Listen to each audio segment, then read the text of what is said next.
My name is David Dacian. On October 4th, the Director of Transportation was cited by the Ohio Highway Patrol for transporting students in an unsafe manner due to overcrowding on the bus. As if that weren't bad enough, the truly disturbing events surrounding this incident are what happened and didn't happen following this incident. In a well-run school district, after an incident such as this, logic dictates that an internal investigation take place to determine whether this was an isolated incident or a chronic situation that needs to be addressed. If the latter, suggestions would be presented for possible solutions to the problem, action would be taken to correct it, and follow-up would be performed to confirm resolution. Through requests for public information, I requested all reports, communications, including emails, and any other documentation related to this incident. The district is legally mandated by the Ohio Sunshine Laws to provide this information.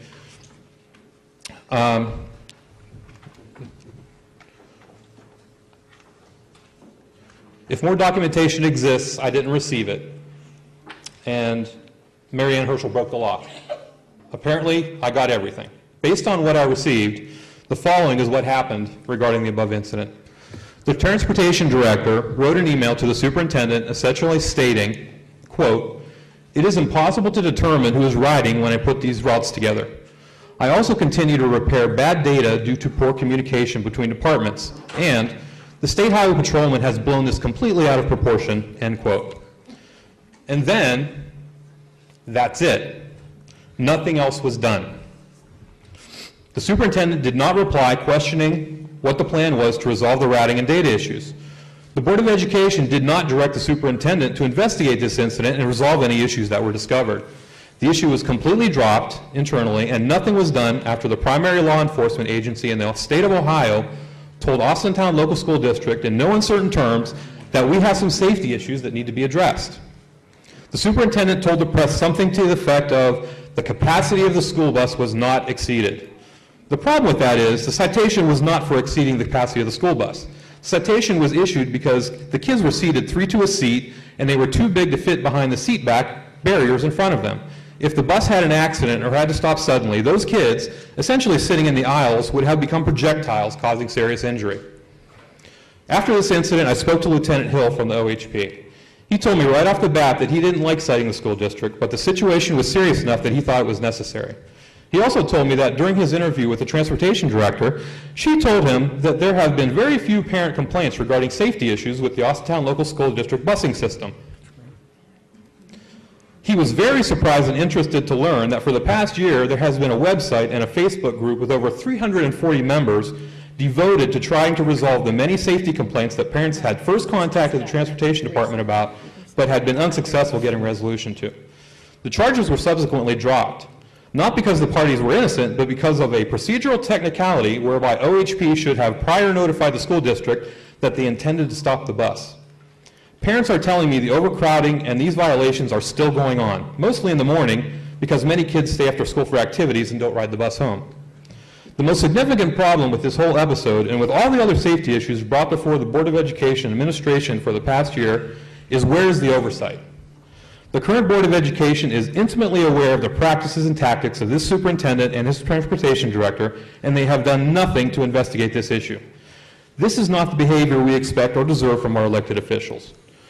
With the exception of Mr. Porter, the current Board of Education does not act in the best interest of the people of Austintown and should be replaced by members who have genuine public service and the welfare of our children as their highest priority. It's interesting to note that in their remarks at the PTA candidate forum last night, most of the candidates clearly mentioned this and other student safety issues as a top priority, and most gave specific details regarding improvements that were needed. Mrs. Mock and Mr. Schnurrenberger didn't even mention it. How can everyone else so clearly recognize such a serious problem and their current board majority not even acknowledge it as an issue? The status quo is not working in Austintown. Thank you.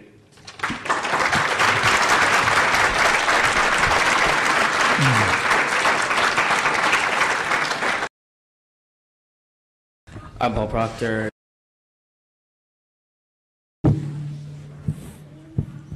First, I want to say thank you for letting me speak. I have a small speech prepared. Mr. Kalaluka and members of the board, I am speaking tonight for the students, for all the students being bullied in our schools every day. We say we have a zero tolerance for bullying, but that's just not true. How many of our teachers and staffs are actually trained to spot, intervene, and stop bullying? I've heard kids complain that no one listens to them. Their reports of being bullied are ignored, swept under the rug, pushed aside.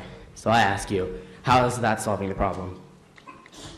So you're heavy or thin, or you're white or black, Asian or Milano, handicapped or slow, straight A student, or barely making the grade. What gives the bullier the right to bully?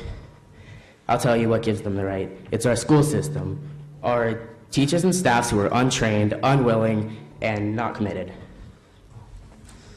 I was taunted every day in 6th grade for months. No one did anything about it until I stood up and did something to change it myself. My little sister was also bullied in 1st grade. It took over a month to stop it, and not once was a parent ever called into the situation. This incident was never recorded, never reported according to the website. How many other incidents were never reported to make it look like we have a hold of what's going on inside our school? For every action, there is an equal and just reaction. Those who bully need to be held accountable for their actions. I propose we take a stand against bullying, a strong and committed stand. I propose a stronger anti-bullying policy that will protect those being bullied. These kids' lives are unfairly being changed every day. They're leaving school, calling off, skipping school, feeling alone and helpless, thinking that no one cares. Lives are being changed every day. We need to band together and stop it now. Will it take the parents filing lawsuits against our district, pulling their kids out of the schools, or a kid ending their life because of before someone opens their eyes and takes notice? Our school system is not bully-free. We do not have a zero tolerance for bullying. Take down the signs and stand up and make it real. You have an obligation to allow them a harassment-free education, all of us.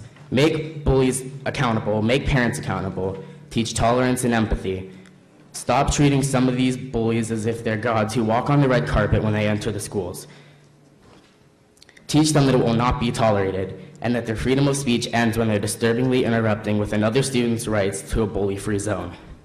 Segregation in the lunchrooms. We're all middle school kids. Our schools want to force us to be like robotic adults, yet you treat us like children in the lunchroom. This also affects the kids who are being bullied. So instead of sitting with people who we're comfortable with, we're sitting them at tables with the very person or group of people who are bullying them. Would you rather eat a sandwich with someone calling you a faggot, or with the people who tell you and let you believe that you're just as good as everyone else?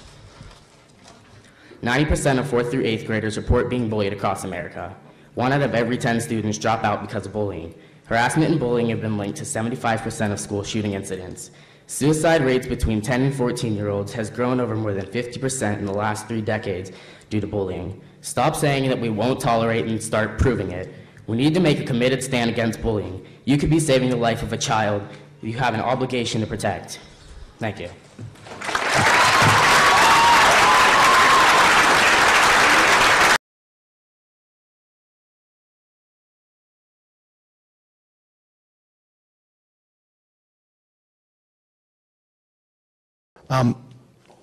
Mr. President, we had 2 students talk about bullying, and I do need to put the Board of Education on notice that I feel I'm being bullied by Mr. Porter and being intimidated.